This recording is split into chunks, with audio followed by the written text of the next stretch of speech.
هاي، وحشتوني وحشتوني وحشتوني. انا عارفه اني اتاخرت عليكم جدا، ولكن انا ما قدرتش استنى اكتر من كده. جايه لكم النهارده بتحليل اعلان الجزء الثاني، او تحديدا الاعلان الثاني من الموسم الثاني بتاع جوهره القسم ايه. عايزه اقول لكم ان انا اتفرجت على الاعلان اكتر من مره، وكمان اتفرجت على الاعلان الاولاني عشان اقارن الاتنين ببعض واشوف ايه الاحداث الجديده اللي ظهرت. احنا داخلين على سيزون قوي يا جماعه جدا، انتم مش متخيلين. حابه بس اقول حاجه بسطتني قوي. الفتره اللي فاتت لقيت ناس كتير او كومنتس كتير من متابعين للمسلسل كانوا بيتريقوا عليه، وكانوا بيتنمروا على المسلسل وعلى الناس اللي كانوا بيتفرجوا على المسلسل. جس وات بقى، لقيتهم بقى بدأوا يتابعوا الجزء الأول ومستنيين معانا الجزء التاني. انتوا متخيلين؟ اتبسطت قوي للنقطة دي وحبيت اشاركها معاكم. ويا جماعة ما تتسرعوش في الحكم، يعني شوفوا الأول وبعد كده احكموا إذا كان الحاجة دي وحشة ولا لأ، لأن بجد الناس اللي بتحكم من بره دي مش عايزين نخش في حاجات مش بتاعتنا. المهم إن أنا جاية لكم النهاردة بتحليل الإعلان التاني من الموسم التاني لجوهرة القسم إي.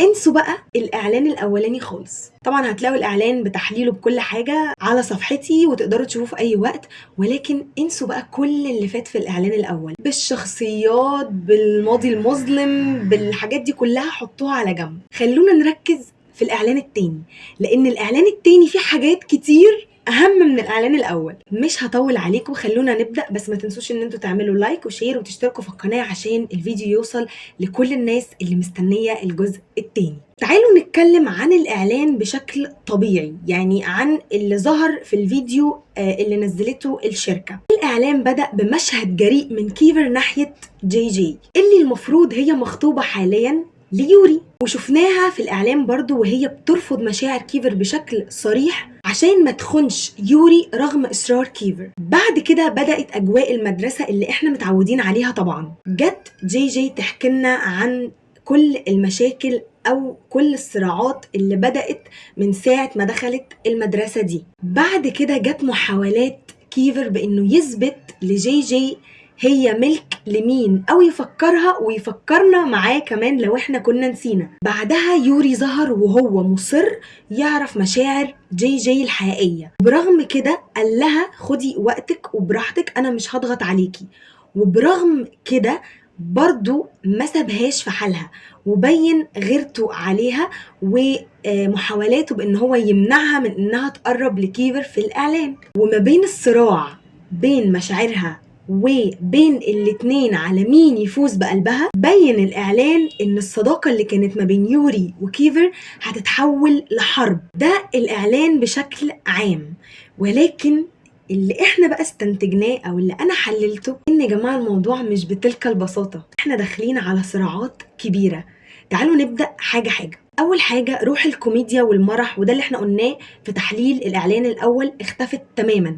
ما بقاش فيه المرح ولا الكوميديا ولا الصداقة القوية اللي كانت بينهم في الجزء الأول. بحسب الأخبار الموسم الثاني زي ما قلنا في التحليل بتاع الإعلان الأول برضو، إنه هيكشف ماضي كل الشخصيات. يعني في دراما، يعني في عمق في المشاعر، يعني في سوداوية كتيرة وصراعات كتيرة هتحصل أكبر من إن المسلسل يحتوي على مشاهد رومانسية وخلاص. أما بقى الشخصيات، فبجانب الشخصيات اللي احنا حكينا عنها في تحليل الإعلان الأول، تاني بقى بيتكلم عن منافسة الصداقة ما بين يوري وكيفر، وشخصيتين كمان قلناهم في الاعلان الاول اللي هم ساتو ورام. وده بقى اللي انا جاي اقول لكم عليه، ده الصراع الجديد من نوعه ما بين رام وساتو وكيفر. على مين؟ على جي جي. مش صراع حب ابدا ولا مين يكسب قلبها، ولكن ده تنمر وغيره وانتقام. الاعلان ده ما فيهوش اي ظهور لعائلات الابطال زي الاعلان الاولاني، هو مركز على المدرسه والصراع اللي بين الثلاثي اللي انا قلت لكم عليهم اللي هو رام وساتو وكيفر. واتوقع كمان ان يوري هيبقى طرف رابع في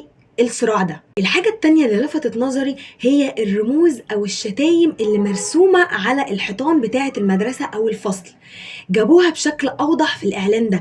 وده معناه ان احنا مش هنشوف تاني الصداقة، بل هنشوف حرب وصراع ومنافسة، فالعداوة هنا هتبدأ تزيد. تعالوا بقى نتكلم عن الشخصيات بالذات. شخصية كيفر طبعا هي طول عمرها شخصيه بتحب تحمي جي جي جدا، وده اللي كان ظاهر في الموسم الاول وفي اعلان الموسم الثاني الاول والثاني. هنا هو بيحاول يبعد جي جي عن المشاكل بشتى الطرق. في جزء معين ظهر في الاعلان وهو بيقول she doesn't belong to section E، يعني هي مش بتنتمي ل سيكشن اي. وده غالبا من وجهة نظري انه مش مجرد طرد، ان هو مش بيطردها من السيكشن او بيتخلى عنها، بالعكس ده بيحميها.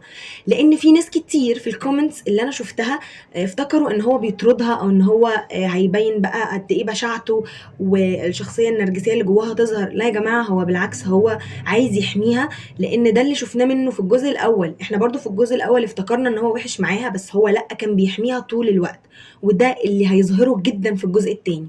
اما شخصيه ترام، الشخصيه دي عايشه دور الضحيه، في غيرة وفي حقد، لان هو دايما بيحس ان هو اقل من الباقيين. وشكله في الاعلان كان مدينا كده طبع ان هو متوتر، وان هو عايز يسيطر وخلاص، وعايز يبقى زيه زيهم، بيحاول يثبت نفسه قدام جي جي باي طريقه. اما ساتو، وده اللي قلته لكم في تحليل الاعلان الاول، ان شخصيته قوه كبيره وخطر جدا في المسلسل. اسمعوا مني، دوره هيبقى قوي جدا، وهي يعني بصوا ممكن يحط لنا تروما في اي لحظه. شكله الاكتر خطوره بينهم، مش مجرد تنافس على الحب زي ما قلت لكم، ولكن نوعه كده الباد بوي اللي هيغير موازين اللعبه كلها. كمان هو غامض وعنيف وبيحب المشاكل، ولكن برضو الاعلان ما شرحش شخصيته بالظبط، ولكن هو اظهره كتهديد على جي جي وكيفر وباقي الشخصيات. فمعنى كده ان هو هيبقى عامل اساسي في القصه كلها. كمان المشهد بتاع اريس وايلا او ايلا، بصوا المشهد ده اداني فايب غريب قوي. ليه بقى؟ اداني ان هما الاتنين في مواجهة ضد جي جي، وده احنا ما شفناهوش من اريس في الجزء الاول بشكل صريح. احنا شفناه بس مش بشكل صريح، هو كان دايما بيحذرها، كان دايما بيقول لها خلي بالك، ما تعمليش كذا، ما تقربيش من كذا.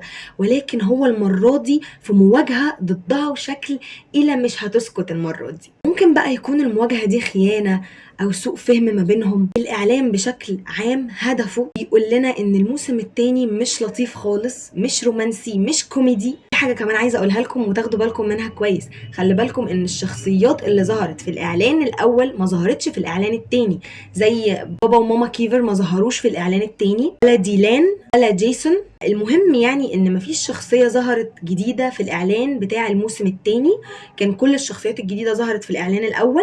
ليه بقى الاعلان الاول مختلف عن الاعلان التاني؟ لان الاعلان الاول اتكلم عن العائلات والشخصيات بشكل واضح، اما الاعلان التاني اتكلم بقى عن الصراعات اللي هتبقى موجودة والغموض والدراما اللي هتحصل. وده شيء انا شايفاه جميل جدا ان هم اتكلموا او مهدونا عن الشخصيات، بعد كده بدأوا يتكلموا عن الاحداث اللي الشخصيات دي هتعملها. يا جماعة كلكم لازم تستنوا يوم 4 ديسمبر او 4/12 عشان خاطر ده هيبقى اول حلقة هتنزل من الجزء التاني. بجد انا متحمسة جدا، انتوا مش متخيلين. وزي ما وعدتكم انا هعمل تحليل لكل حلقة عندي هنا في القناة، فتابعوني عشان يجيلكم الاشعارات بكل تحليل لكل حلقة هعملها لكم. ما تنسوش بقى ان انتوا تكتبوا لي رأيكم بكل اللي انتوا شفتوه، او ايه وجهة نظركم، وهل انتوا متفقين معايا او مختلفين معايا. بجد عايزاكم تشاركوني وهرد على كومنتاتكم كلها، وبجد هنفكر سوا ايه اللي ممكن يحصل. خلونا نتحمس ونرجع نفتكر الشخصيات بتاعت الجزء الاول، ونرجع نفتكر الاحداث بتاعت الجزء الاول عشان خاطر ما ننساش، وندخل واحنا كده متحمسين على الجزء التاني بطاقة كبيرة قوي. واستنوني في فيديو جديد وتحليل جديد لأول حلقة من مسلسل جوهرة القسم إي الموسم التاني. باي باي.